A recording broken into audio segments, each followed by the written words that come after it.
Steve Palazzolo. He is one of our favorites. You can see him. He's the co-host of Pro Football Focus NFL podcast, senior analyst, and you can see more of him and follow him, pff.com, the PFF app. Steve, thanks for joining us. Why is scoring down in the NFL?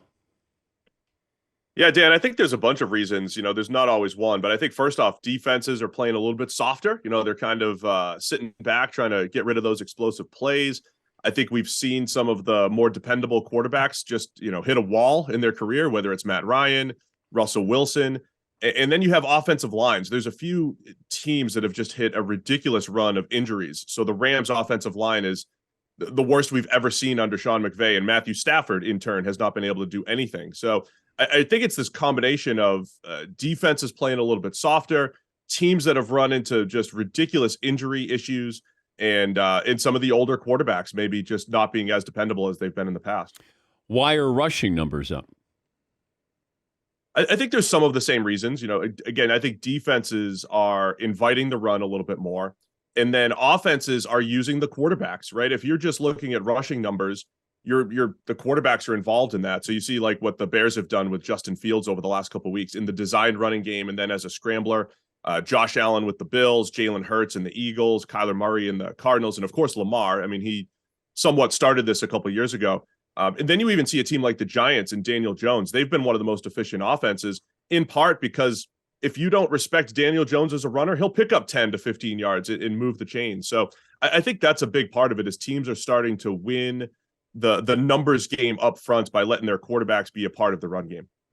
I said this a few years ago on the show, that eventually somebody was going to go counterattack and you were going to run the football, because defenses, it felt like you were looking for faster guys, quicker guys. You had more cover guys. You had more edge rushers. And then you were going to have a team that was just basically going to say, we're going to have brute force here, and we're going to try to dominate you. We saw this with the Philadelphia Eagles and Washington Commanders.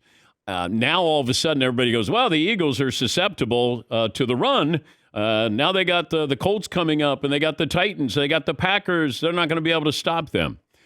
What do you make of football going maybe a little more old school in having this power game, running attack? Yeah, it's an interesting one, because I don't think it's a strategy that teams should chase in the offseason. I don't think your offseason goal should be like, hey, let's not have a great quarterback, we're just going to run the ball. I think you always have to chase the passing game, so to speak. But it's one of those things, if Daniel Jones is my quarterback, I'm probably not going to drop back 50 times and just let him go. So the Giants have to adjust to what they have. The Commanders game was perfect. I mean, that is like a coach's dream. Not only because they ran the ball, but they got like 4 yards every time. 3 yards here, 4 yards there. They're in third and short the entire time. And then they just kept converting, and it kept the Eagles off the field. The execution of it was perfect, but it's a really difficult thing to chase every single week. The Bucs like to run the ball too, but they're in second and long all the time. So then Brady ends up throwing the ball like crazy. So it's one of those things where like the strategy of it and then the execution of it is different. But again, if you don't have a great quarterback, you do have to get creative and maybe lean on the run game just a little bit more. How sustainable is what Justin Fields is doing? Oh, I think him as a runner is absolutely sustainable, because again, when you're running, a run concept up front, it's all about numbers game. And once the quarterback is a runner and you're winning, right? So when you put 8 in the box, the quarterback essentially negates the 8th person in the box. And now I think we get to see Fields develop more as a passer. He's still not there yet, but it gives him time to develop as a passer because he's such a dynamic runner. Yeah, I just wonder about that sometimes you'll fall in love with what people expect you to do.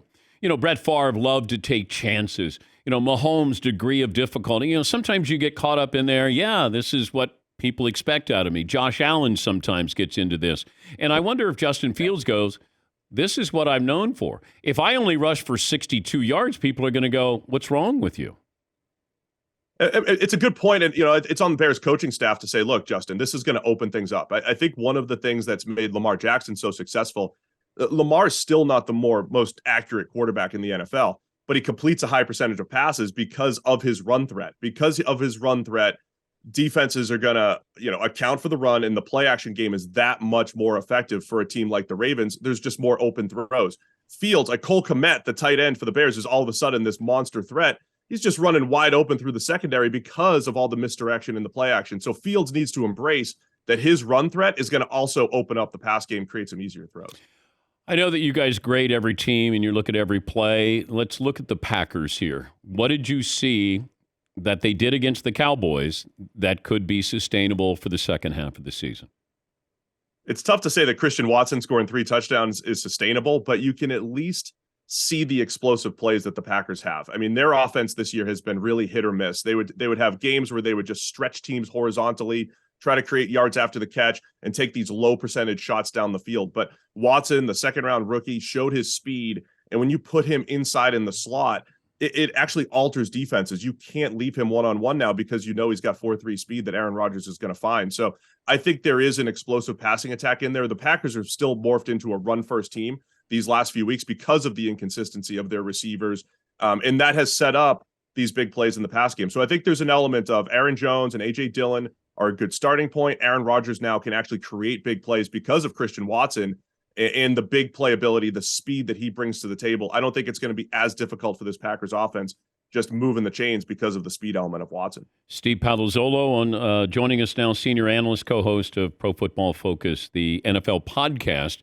You know, sometimes we look at a quarterback and he's successful because of his wide receivers. Sometimes we look at wide receivers and say they're successful because they're quarterback.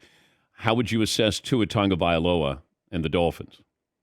Yeah, it's always fun to try to separate those two things. I mean, obviously, Tua is playing much better this year. It's not as simple as here's this guy who played at X level and then you add Tyreek Hill and he's at Y, right? It's not necessarily that simple, but you see what the Dolphins are doing. Open throws all over the place. The speed is so evident with Tyreek Hill, Jalen Waddle, their running backs, but Tua is executing it. What he's doing right now, though, is also cutting back on the boneheaded plays. If you go back through his tape the last couple of years, there's all these random throws to safeties and just bad plays late in the game. Didn't always come back to bite, but he's eliminated those in recent weeks. So I think on one hand, you have to credit the Dolphins for putting all those weapons around him, but Tua is executing. He's getting the ball into their hands. He's been accurate, and he hasn't made those boneheaded decisions. And he's always been great at not taking negative plays, not taking those sacks, even behind a rough offensive line. So I think all those things are adding up to Tua playing at really a high level this year. Who's the best wide receiver in the NFL, grade-wise?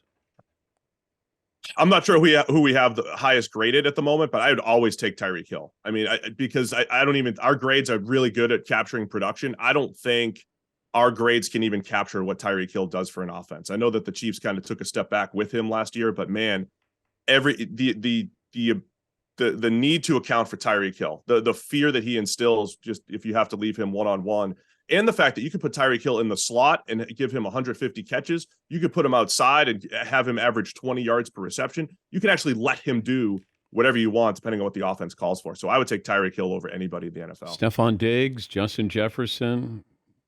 Jefferson's up there, obviously. I mean, the clutch plays and everything, but Tyreek Hill is an offense changer. The Dolphins go from one of the worst offenses to one of the best. Tua gets some of that credit, but Tyreek Hill is absolutely the X factor. Okay, who else would factor in there, non-quarterback, who changes your offense or changes the defense? Is Nick Chubb or Derrick Henry in that category or conversation that Tyreek Hill maybe stands alone? Yeah, I mean, Chubb and Henry definitely changed the defense and they opened things up for the quarterback, but not at the same level. Again, the pass game's just more effective than the run game overall. So changing the run game a little bit. Yeah, they do change defenses, but not at the same level as a wide receiver. I think A.J. Brown in Philadelphia, you're seeing what he's adding, right? Just adding an X receiver so that all the other receivers have a little bit less pressure off them.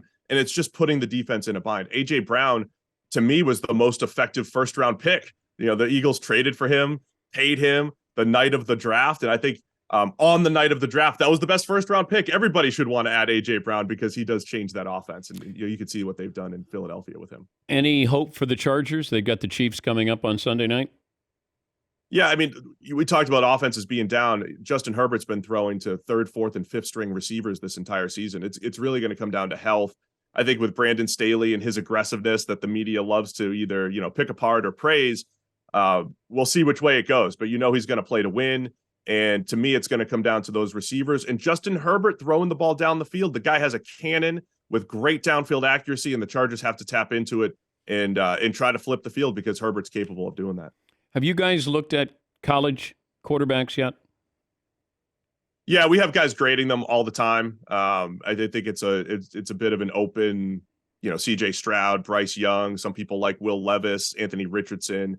I don't know if we have a consensus top guy just yet, but we're grading every single play of college right now. But even somebody like Drake May, who's a redshirt freshman at North Carolina, you guys, he's been the best. He's been the most valuable quarterback in college football this year by our numbers. He's awesome. If you had a Heisman vote.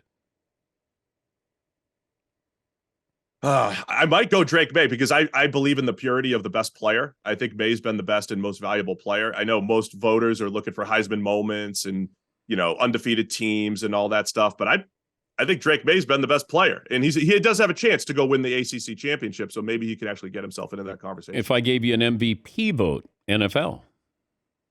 Oh, I'd go Patrick Mahomes. I think the fact that we see how special Tyreek Hill's been in Miami, the fact that Mahomes has kept that Chiefs offense at such a high level. I know he still has Travis Kelce, but Mahomes, high volume and grading extremely well. I think Mahomes is the MVP right now. Good to talk to you as always, Steve. Thanks for joining us. All right. Thanks, Dan. Steve Palazzolo, senior analyst, co-host of Pro Football Focus NFL podcast.